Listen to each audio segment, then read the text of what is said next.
Tahanan Israel mengecam Perdana Menteri Benjamin Netanyahu dan Menteri Keamanan Nasional Itamar Ben-Gvir, sekaligus mendesak Amerika Serikat untuk berhenti mendukung keputusan gila Netanyahu dalam perangnya melawan rakyat Israel dan tahanan Israel. Mengutip Palestine Chronicle pada 23 September, hal ini terlihat dalam video yang dirilis Brigade Al-Qassam, sayap militer Hamas pada 22 September 2025. Video itu berjudul "Karena Keteguhan Hati Netanyahu, ia tetap ditawan di kota Gaza selama lebih dari 700 hari", menampilkan Alon Oham, seorang tahanan. Selain desakan dan kecaman, Alon Oham juga memperingatkan bahwa kebijakan yang Israel terapkan dengan dukungan Amerika Serikat justru akan membawa bencana di dalam Israel sendiri. Oham juga melontarkan tuduhan menuduh pemerintah Netanyahu berusaha melenyapkan para tahanan. Lantas video itu pun diakhiri dengan pesan dari tahanan tersebut dengan menyebut waktu hampir habis.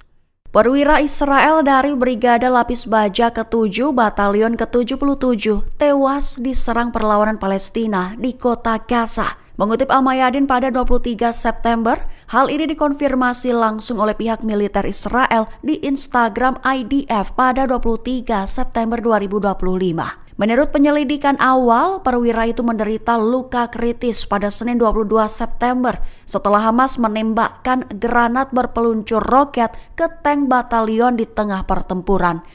Ia pun langsung dievakuasi ke rumah sakit, namun kondisinya memburuk dan kemudian dinyatakan meninggal dunia. Kematiannya ini diklaim sebagai korban militer Israel pertama yang dilaporkan dalam serangan baru terhadap kota Gaza, tepat yang dimulai minggu lalu sebagai bagian dari yang diduga genosida yang berlangsung di tanah Palestina.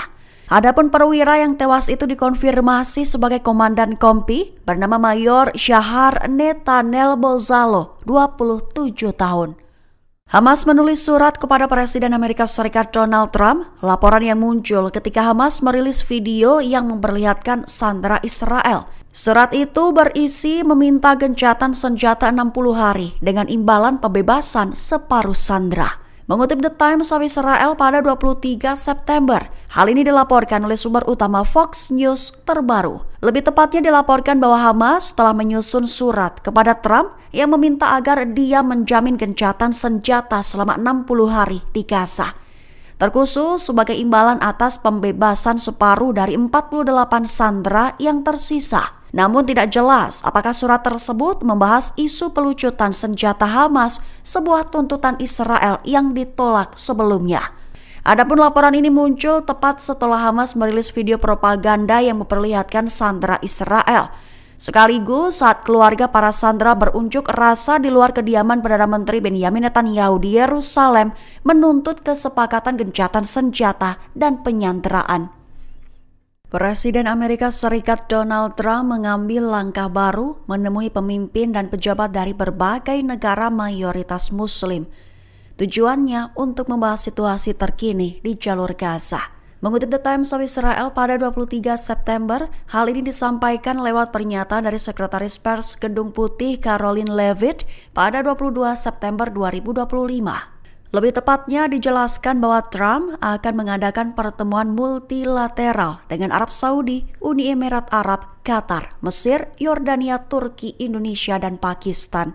Selama pertemuan, Trump bersama dengan utusan Gedung Putih untuk Timur Tengah Steve Witkoff diperkirakan akan mengungkap rencana Amerika Serikat. Diperkirakan akan membahas seputar penarikan pasukan Israel dan pemerintahan pasca perang di Gaza tanpa keterlibatan Hamas. Terkhusus pengelolaan Gaza pasca perang yang telah dikembangkan oleh mantan Perdana Menteri Inggris Tony Blair dalam beberapa bulan terakhir.